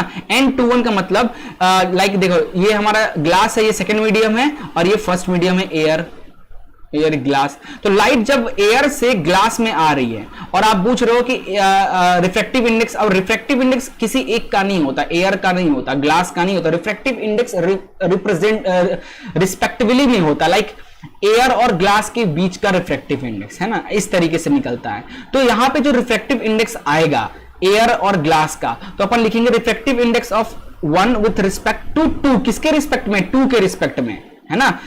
एयर का रिफ्रैक्टिव इंडेक्स किसके रिप्रेजेंट में? ग्लास के रिस्पेक्ट में। तो अपन इस तरीके से डिनोट करते हैं n21 और लिखते हैं formula speed of light in medium 1, medium 1 में जो लाइट की स्पीड है वो अपॉन मीडियम 2 में जो लाइट की स्पीड है वो। इसी तरीके से अगर मैं पूछ दूं कि ग्लास का n12 का बताओ, तो n12 का मतलब रिफ्रैक्टिव इंडेक्स ऑफ ग्लास यानी 2 विथ रिस्पेक्ट टू 1, एयर के, ग्लास का रिफ्रैक्टिव इंडेक्स में पूछ रहा हूं, तो ग्लास का रिफ्रैक्टिव इंडेक्स किसके रिस्पेक्ट में? एयर के रिस्पेक्ट में। तो फॉर्मूला हो जाएगा speed of light in medium 2 upon speed of light in medium 1, ठीक है। तो ये याद रखना, रिफ्रैक्टिव इंडेक्स का फॉर्मूला जो है ज्यादा काम नहीं आएगा एमसीक्यू क्वेश्चंस में वैसे देखा जाए तो, है ना। चलिए आगे चलते हैं।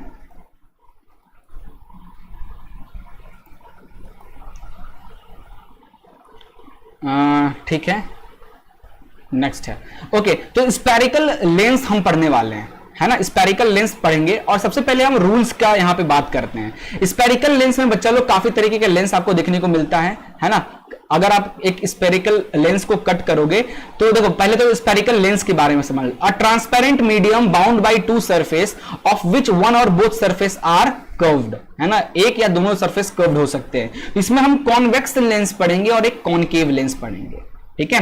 कॉनकेव लेंस कैसा होता है? अब देखो, एक होता है प्लानो कॉन्वेक्स। प्लानो कॉन्वेक्स कैसा होता है? जैसा आपको दिख रहा है। एक होता है प्लानो कॉनकेव लाइक दिस। एक होता है बाई कॉन्वेक्स, दोनों तरफ है तो बाई कॉन्वेक्स। एक होता है बाई कॉनकेव, दोनों तरफ कॉनकेव केव बना है, इधर भी केव बना है इधर भी केव बना है, और इस तरीके से जोड़ दो तो बाई कॉनकेव मिरर लेंस हो गया, है ना। तो आप कभी भूलोगे नहीं ना कॉनकेव लेंस। अगर मैं पूछूं कॉनकेव लेंस कैसा दिखता है, तो कॉनकेव लेंस, जैसे मैंने लेंस का नाम लिया तो दोनों तरफ इधर भी कॉनकेव बना दो और इधर भी कॉनकेव बना दो और दोनों को इस तरीके से ज्वाइंट कर दो तो बन गया कॉनकेव लेंस। नाउ इसके रूल्स को देखते हैं रे डायग्राम के। तो जैसे अब इसमें क्या होता है ना बेटा, जब लेंस पढ़ते हो आप लोग तो लेंस में जो मिरर का जो अपना लेंस है, लेंस का जो सेंटर पॉइंट होता है ना उसे हम लोग ऑप्टिकल सेंटर कहते हैं। क्या कहते हैं? Optical centre. और इसी ऑप्टिकल सेंटर से हमारी प्रिंसिपल एक्सिस होके जाती है ना। इसी ऑप्टिकल सेंटर से हमारी प्रिंसिपल एक्सिस होके जाती है, इसे कहते हैं प्रिंसिपल एक्सिस। अब जैसे उसमें हमने फोकस और कर्वेचर पढ़ा था, इसमें क्या हम पढ़ेंगे? फोकस और इसमें भी कर्वेचर F1 और F2 F1 से डिनोट करते हैं। तो ये हमारा फोकस हो गया, तो F1 से हमने डिनोट किया, और ये हमारा कर्वेचर होता था मिरर में, यहां पे हमारा क्या हो जाएगा? ये 2F1, क्योंकि इस तरफ है। वही मिरर के लेंस के इस तरफ ये हमारा एक और फोकस होगा, बट ये इस बार F2 होगा और उसी का डबल पे ट्वाइस ऑफ F2 हो जाएगा, है ना। अब कोई लाइट प्रिंसिपल एक्सिस के पैरेलल आ रही है, क्योंकि अब ये मिरर तो है नहीं कि इसी तरफ रिफ्लेक्ट होगा, ये तो लेंस है। लेंस तो ट्रांसपेरेंट होता है, वो लाइट इधर से आता है और इधर निकल जाता है। तो लेंस में भी कुछ रूल्स हैं। अगर लाइट पैरेलल आ रही है, प्रिंसिपल एक्सिस के पैरेलल आ रही है, देन वो फोकस से ही जाएगी, यानी F1 या F2 से ही जाएगी, है ना। अगर लाइट इस तरफ से आ रही है, F1 वाले तरफ से आ रही है, तो इस पॉइंट से मिरर के लेंस के सेंटर से रिफ्रैक्ट होगी। क्या होगी? रिफ्लेक्ट नहीं, क्योंकि रिफ्रैक्शन हो रहा है यहां पे, रिफ्रैक्ट होगी और ये फोकस F1 से F2 से जाएगी। अगर लाइट इधर से आ रही होगी तो ये F1 से जाएगी, है ना, पहला रूल। सेकेंड रूल है, अगर कोई लाइट F1 से इस तरीके से आ रहा है, देन ये रिफ्रैक्ट होने के बाद प्रिंसिपल एक्सिस के पैरेलल जाएगी, ठीक है। ये हो गया सेकेंड रूल, याद रखना इस चीज को। ओके, नाउ मूव ऑन करते हैं नेक्स्ट पे। अगला जो रूल है, अगर ऑप्टिकल सेंटर से कोई लाइट आती है, अगर कोई लाइट डायरेक्ट ऑप्टिकल सेंटर पे पड़ती है तो वो ऑप्टिकल सेंटर से ही चुपचाप पार हो जाएगी बिना रिफ्रैक्ट हुए, ठीक है। ओके, नाउ अब हम कॉन्वेक्स लेंस का अलग अलग जगह पे हम ऑब्जेक्ट रख के देखेंगे उसका इमेज कहां बन रहा है और उसके इमेज कैसा बन रहा है, ठीक है। सो बच्चा लोग देखो, When object is at infinity, जब ऑब्जेक्ट आपकी इंफिनिटी पे होगी तो इंफिनिटी से लाइट आएगी, क्योंकि आ रही है तो प्रिंसिपल एक्सिस के पैरेलल आ रही है ना। ये आपका क्या है, ये आपका प्रिंसिपल एक्सिस है, ये देखो ये आपका प्रिंसिपल एक्सिस है, ये आपका F1 और ये आपका 2F2 यानी कर्वेचर है ना, ये आपका F2 इस तरफ और ये 2F2 यानी कर्वेचर 2। तो जब लाइट प्रिंसिपल एक्सिस के पैरेलल आ रही है, इंफिनिटी से आ रही है यानी, है ना, तो रिफ्लेक्ट होने के बाद रिफ्रैक्ट है ना, रिफ्रैक्ट होने के बाद ये फोकस पे जाके अटैच करेगी इस तरीके से, है ना। तो आप अपना जो आपके जो आप बचपन में जरूर ट्राई किए, वो लेंस से सन की जो रेज आ रही है दूर से आ रही है तो इंफिनिटी से आ रही है, उसको आप एक पेपर पे कंसंट्रेट करते हो तो पेपर में आग लग जाता है, तो इसी फिनोमिनन की हेल्प से करते हो आप, ठीक है। तो इमेज कहां बन रहा है, इमेज का पोजीशन F2 पे बनेगा। इमेज कैसे, क्योंकि यहां पे रियल में लाइट मिल रही है तो रियल इमेज बन रहा है, और रियल के साथ तो इन्वर्टेड आता ही है तो इन्वर्टेड। साइज कैसा है इमेज का, पॉइंट साइज, पॉइंट है तभी तो आग लगा देता है, पॉइंट साइज है ना। दूसरा है when an object is beyond 2F1, 2F1 जो है उसके पीछे अगर हम ऑब्जेक्ट को रखते हैं, है ना, तो एक तो लाइट मैंने प्रिंसिपल एक्सिस के पैरेलल भेजा तो वो F2 से जाएगी, फोकस से जाएगी। दूसरा अगर मैं ऑप्टिकल सेंटर पे डाल दिया तो ऑप्टिकल सेंटर से ही जाएगी। तो देखो अगर लाइट हमने 2F1 ऑब्जेक्ट अपना 2F1 पे रखा था तो इमेज जो है हमारा F2 और 2F2 के बीच में बना, है ना, यहां पे बना, ये इमेज बना। जैसे हमने मिरर में देखा था ना वैसा ही हो रहा है, मिरर में इस तरफ ही होता है क्योंकि रिफ्लेक्ट होता है, यहां तो रिफ्रैक्ट हो रहा है इसीलिए पार कर जा रही है चीजें, बाकी लगभग सेम है। तो यहां भी रियल है तो इन्वर्टेड और डिमिनिश, थोड़ी छोटी साइज की बन रही होगी, है ना। चलिए आगे चलते हैं, अगला देखिए। Now when object is at 2F1, 2F1 पे अगर आप ऑब्जेक्ट रखोगे तो इस तरफ भी 2F2 पे ही बनेगा, यानी कर्वेचर पे रख रहे हो तो कर्वेचर पे ही बन रहा है। मिरर में भी हमने देखा था, सेम लेंस में भी है, रे डायग्राम आप स्क्रीन पे देख लो, है ना। तो सेम साइज का बनता है, रियल है तो इन्वर्टेड आएगा क्योंकि रियल लाइन से बना है तो रियल इमेज, और रियल है तो इन्वर्टेड साथ में रहेगा, सेम साइज बनेगा, है ना। सेकंड देखो, when object is between F1 और 2F2, F1 और 2F2 के बीच में रखेंगे अगर हम ऑब्जेक्ट को तो कहां इमेज बनेगा, F2 के बाद, जैसे मिरर में बना था इसी तरीके से, बट मिरर में इस तरफ ही बना था, यहां इस तरफ बनेगा, है ना। नेचर ऑफ इमेज, रियल से इमेज लाइन से बन के बना है तो रियल और है तो इन्वर्टेड एंड बड़ा साइज का बनेगा, है ना।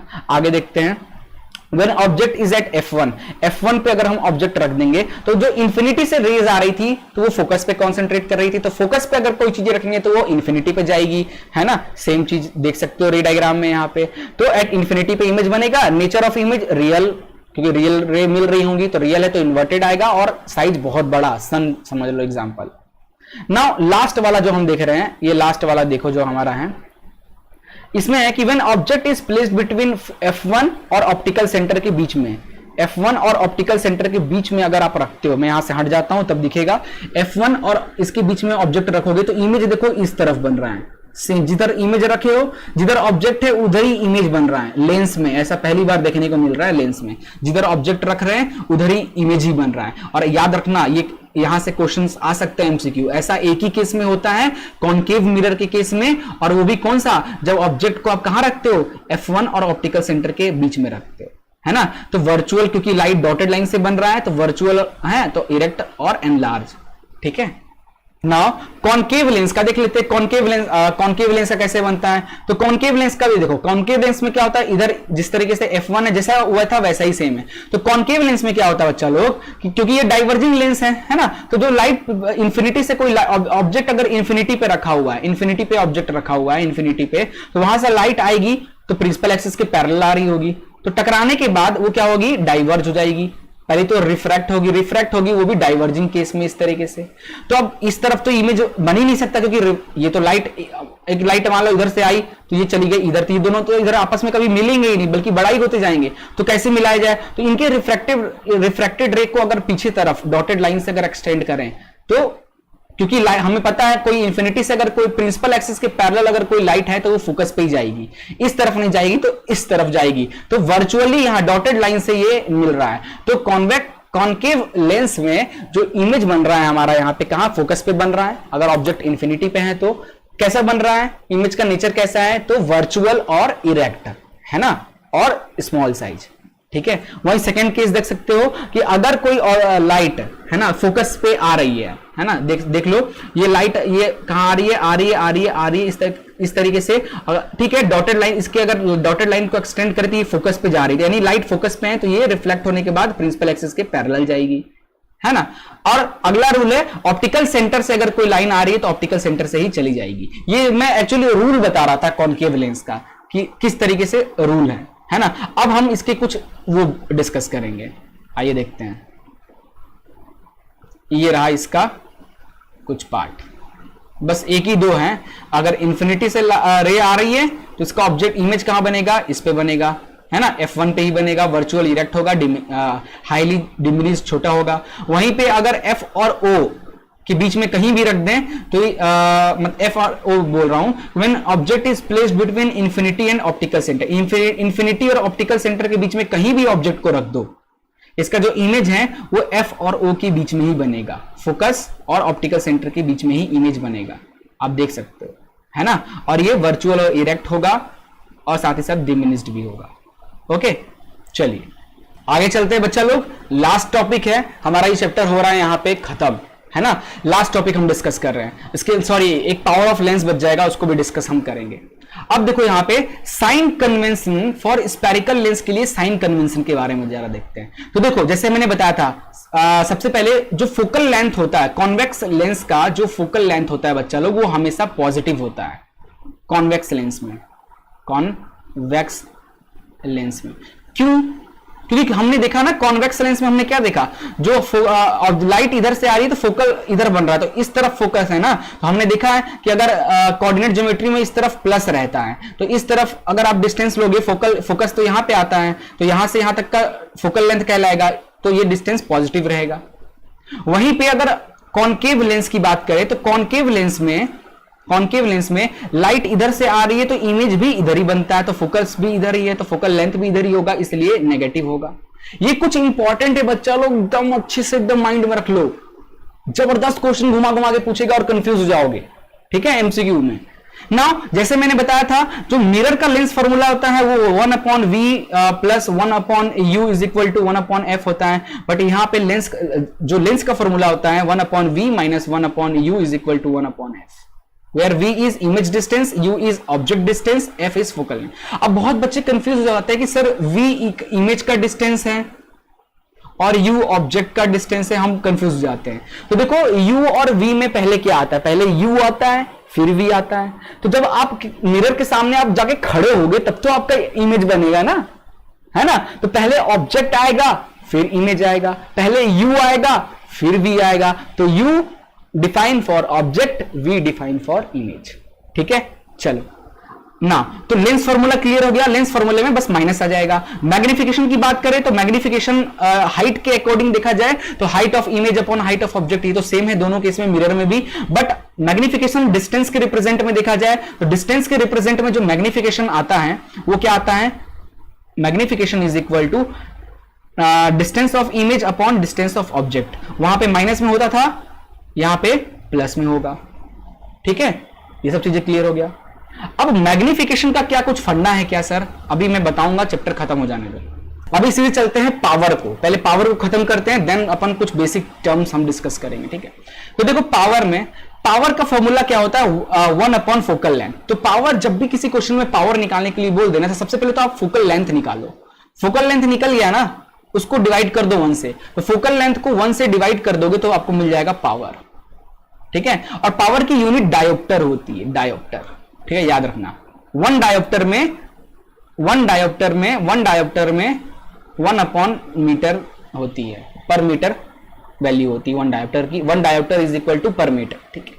Now power of convex lens का जो पावर होता है ना वो ज्यादातर पॉजिटिव ही आता है। तो जब भी कभी क्वेश्चन में बोल दे कि ये कॉन्वेक्स लेंस है, उसका पावर दिया हो तो उसकी पावर की वैल्यू ऑटोमेटिक प्लस में लिख ले। कॉन्केव लेंस का पावर हमेशा नेगेटिव में आता है, ठीक है। और पावर और फोकल लेंथ का क्या रिलेशन है, इनवर्सली। अगर फोकल लेंथ ज्यादा होगा तो आपके लेंस का पावर कम होते जाएगा, क्योंकि देख रहे हो ना इनवर्सली प्रोपोर्शनल है। ओके चलिए, तो बच्चा लोग अब कुछ इंपॉर्टेंट अब अपन समरी डिस्कस करने वाले हैं चैप्टर का कुछ समरी डिस्कस करने वाले हैं, फॉर्मूलाज डिस्कस करने वाले, तो ध्यान से देखते रहना। पहला हमने फॉर्मूला इस चैप्टर में पढ़ा था कि radius of curvature is equal to क्या होगा बताओ, फोकल लेंथ का उल्टा लिख रहा हूं यार, गलत उल्टा लिख रहा हूं। फोकल लेंथ जो होता है रेडियस ऑफ कर्वेचर का हाफ होता है। पहला फॉर्मूला हमने ये पढ़ा था। दूसरा फॉर्मूला हमने पढ़ा था मिरर फॉर्मूला। क्या पढ़ा था, मिरर फॉर्मूला क्या होता है, 1/v plus 1/u is equal to 1/f। तीसरा फॉर्मूला हमने पढ़ा था मैग्निफिकेशन का, which is equal to height of image upon height of object, और डिस्टेंस के रिप्रेजेंट में minus of height of distance of image upon distance of object. चौथा formula हमने क्या पढ़ा था, लेंस फॉर्मूला। हमने पढ़ा था लेंस का फॉर्मूला। लेंस फॉर्मूला क्या होता है, 1/v minus 1/u is equal to 1/f, where v is image distance, u is object distance. लिख देता हूं, v इज इमेज डिस्टेंस और u इज ऑब्जेक्ट डिस्टेंस, है ना। और f क्या है हमारा, फोकल लेंथ। ओके, तो लेंस फॉर्मूला। नाउ लेंस का मैग्निफिकेशन हमने क्या देखा था, height of image upon height of object, but distance के रिप्रेजेंट में distance of image upon distance of object. ठीक है, ये कुछ फॉर्मूला हमने देखा था। अब कुछ बेसिक टर्म्स भी हम देखते चलेंगे, ये बहुत इंपॉर्टेंट है बच्चा लोग। अब जो चीज मैं बताने जा रहा हूं उसको एकदम अच्छे से नोट कर लेना, ठीक है ना। अगर मैग्निफिकेशन आपका निगेटिव में है ना, मान लो कोई एमसीक्यू क्वेश्चन दे दिया और बोल दिया द मैग्निफिकेशन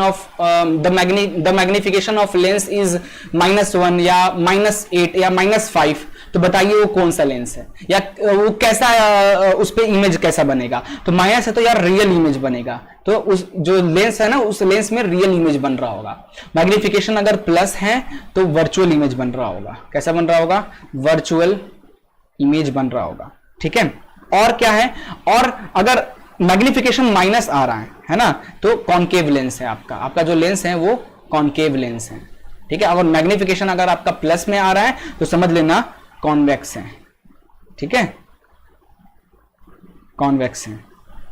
ओके, उसके बाद फोकल लेंथ की हमने देखा था, फोकल लेंथ अगर माइनस है तो क्या मतलब है, कौन सा लेंस है, मिरर है। फोकल लेंथ अगर प्लस है तो क्या है, तो अगर फोकल लेंस माइनस है तो कॉन्वेक्स लेंस है। तो कॉन्वेक्स लेंस में जो फोकल लेंथ सॉरी उल्टा लिख दिया, कॉन्वेक्स लेंस ऐसा होता है ना, कॉन्वेक्स लेंस तो लाइट इधर से फोकस इधर बनता है, तो फोकल लेंथ इधर क्या आएगा, प्लस ही आएगा ना कोऑर्डिनेट ज्योमेट्री में। यस, तो कॉन्वेक्स लेंस यहां पे लिखते हैं। फोकल लेंथ अगर प्लस है तो कॉन्वेक्स लेंस है, माइनस है तो कॉनकेव लेंस है। पावर की बात करते हैं, पावर अगर माइनस है या पावर अगर प्लस है तो क्या होगा, है ना। तो पावर किस पे डिपेंड करता है, power is equal to 1/f होता है। तो अगर फोकल माइनस है तो ये कॉनकेव लेंस है, तो भाई ये भी कॉनकेव लेंस होगा। ये कॉन्वेक्स है तो ये भी कॉन्वेक्स लेंस होगा, है ना। तो ये कुछ इंपॉर्टेंट टर्म्स मैंने आपको लिखाया है, इसको अच्छी तरीके से माइंड में रख लो, और क्वेश्चन आएगा तो यार इसी बेस पे आपको करने हैं एमसीक्यू क्वेश्चंस। कुछ देर बाद वीडियो आएगा तो उसमें एमसीक्यू क्वेश्चंस डिस्कस कर रहे होंगे, तो उसमें ये सब क्वेश्चंस आएंगे तो आपको एक बार में जवाब देना है। आशा करता हूं आपको वीडियो में जो भी चीजें मैंने बताया वो क्लियर हो गया होगा। मिलते हैं नेक्स्ट वीडियो में, तब तक के लिए goodbye and take care.